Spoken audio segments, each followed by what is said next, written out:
저번 시간에 이어서 닛산, 일본 닛산이 대한민국 우리나라에서 철수를 했다는 뉴스가 나오고 이렇게 유튜버, SNS, 블로그, 카페 이렇게 닛산 철수에 대한 관련 글들, 말들이 많습니다.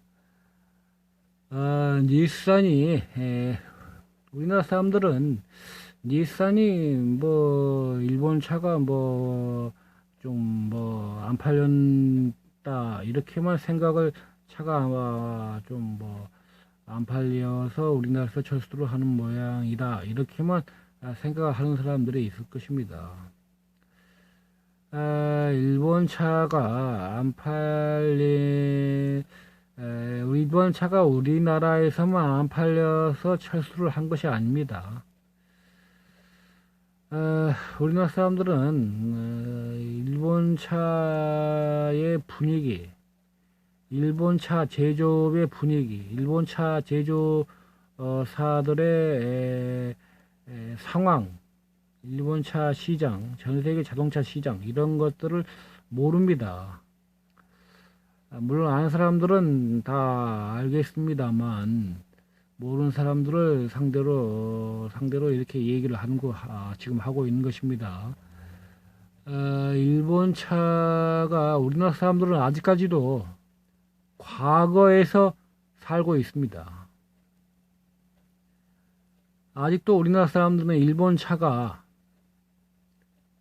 우리나라 차보다 좋다. 일본 차가 우리나라 차보다 품질이 좋다. 일본 차가 우리나라 차보다 우리나라 차보다 비교를 하는 것은 또 정치적으로 또 다른 그 정치하는 그런 세력들이 이용을 할 것 같으니까 일본 차들의 다른 세계 여러 회사들과 비교해서 매우 기술력이 좋다. 일본 차가 다른 회사와 비교해서 디자인이 좋다. 외관이 좋다. 일본 차가 다른 외국 회사에 비교해서 고장이 나지 않는다. 일본 차가 품질이 좋다. 일본 차는 모든 면에서 좋다. 특히 일본 차가는 우리나라의 차에 비해서 월등하게 좋다. 모든 면에서 우리나라 차보다 월등하게 좋다. 이렇게 우리나라 사람은 생각을 하고 있다는 것입니다. 그러나 이 말은 1970년대, 1980년대 그때 당시에서나 맞는 말입니다. 지금은 그렇지 않습니다. 일본 차를 알려면은 이것부터 먼저 알아야 합니다. 닛산이라는 차가 어떤 회사인가? 닛산이라는 차가 일반인들은 뭐 이 정도만 알면 될 것입니다. 이 정도만 알아도 됩니다.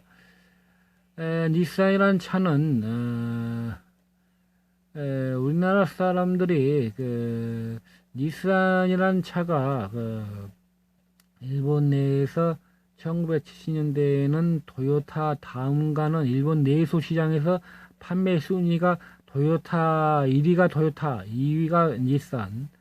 그리고 토요타는 종합 자동차 회사, 소형차부터 대형차를 만들어내는 종합 자동차 회사. 그것은 닛산도 마찬가지입니다. 종합 자동차 회사. 영어로는 풀 라인업이라고 합니다만은 영어는 써서는 안 되니까 영어는 하지 않겠습니다. 이렇게 종합 자동차 회사가 일본에 딱 두 개입니다. 그게 바로 토요타와 닛산입니다. 다시 말해서 닛산은 토요타를 경쟁자로 인식을 하고 그렇게 경영을 했다는 것입니다. 그러나 직접적으로 대놓고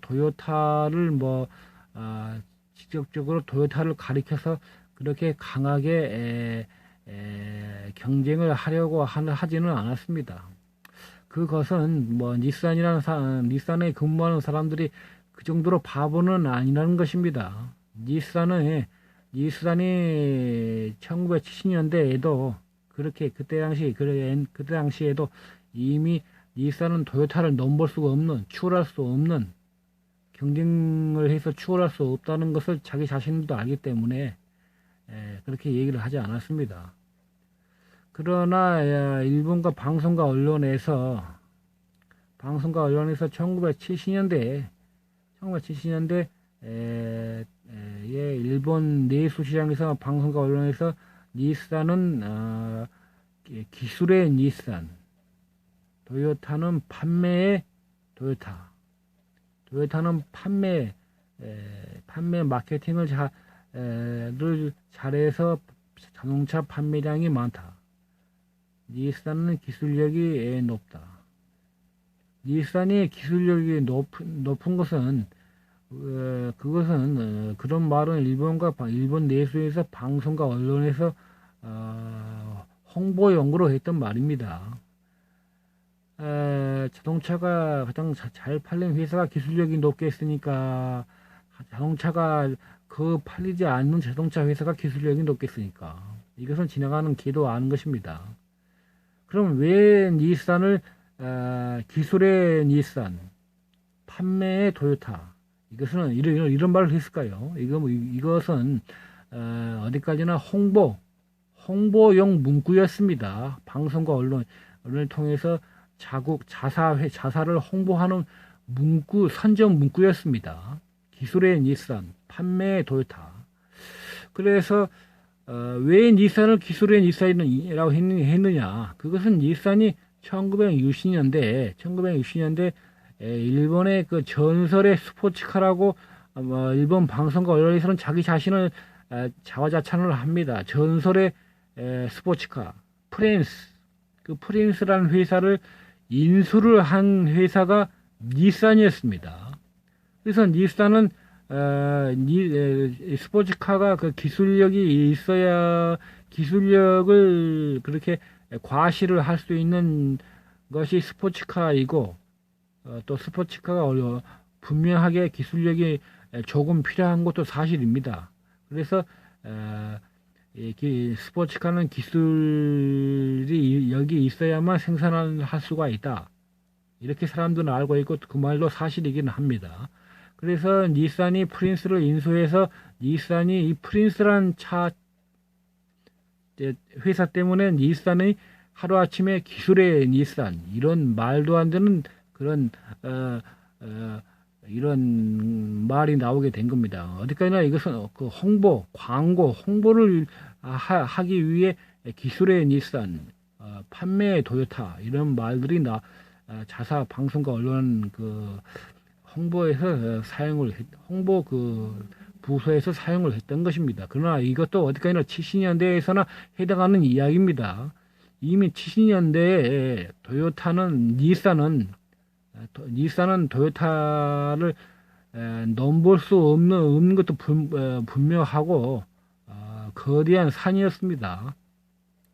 일본 내에서는 토요타가 70에서 80%를 이미 1970년대부터 거의 70%였고 그러다가 토요타가 완전 70%의 시장을 장악을 했고 1980년대 들어서면서부터 전 세계에서 자동차 역사에서 가장 큰 사건이 벌어지게 되는데 그게 바로 1986년 미국 포드사에서 토러스 사건이 벌어지게 됩니다. 얼마나 큰 역사적 사건이므로 큰 변화가 됐냐면 사건이라고 얘기할 수 있는데 토러스가 차를 전 세계 최초로 올 라운드 그러니까 둥글둥글한 디자인으로 외관으로 자동차를 출시를 하면서 기존의 다른 전 세계 모든 자동차 회사들은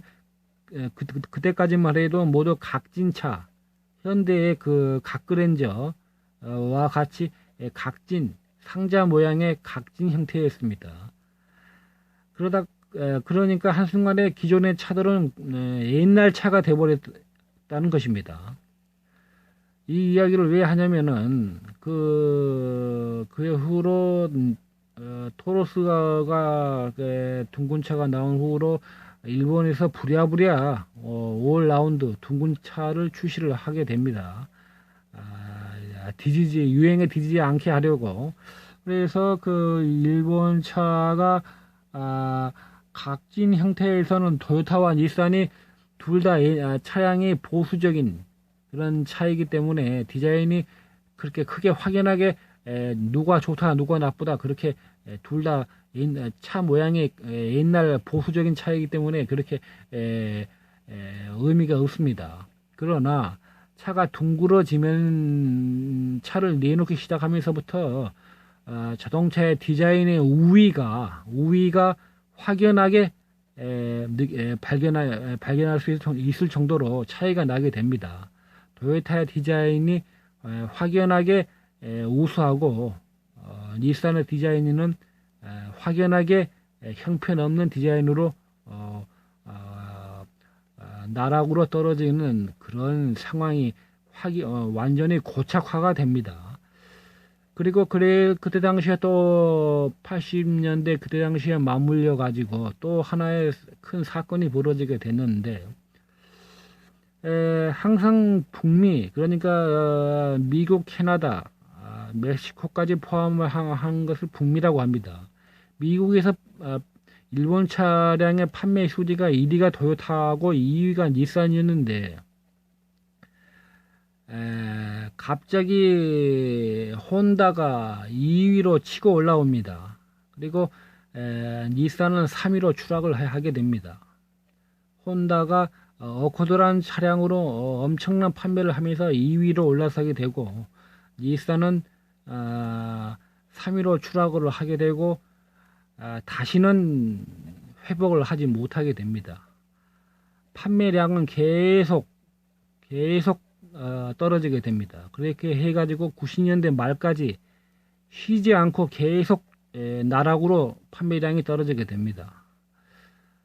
일본과 방송과 언론에서는 90년대 말에 일본 닛산의 재정 적자가 수십조에 달해서 닛산을 르노한테 매각을 했다. 르노가 닛산을 매수를 했다. 이런 식으로 보도 자료를 이렇게 실었습니다. 그러나 그것은 진실을 말하지 않은 것입니다. 그럼 진실은 무엇이냐? 그것은 닛산 차가 팔리지를 않았기 때문에 닛산 차가 그때 이미 몰락의 상태로 이미 완전히 나락으로 떨어졌고 닛산이라는 차는 이미 그때부터 유명무실 존재가 희미한 회사가 돼버렸습니다.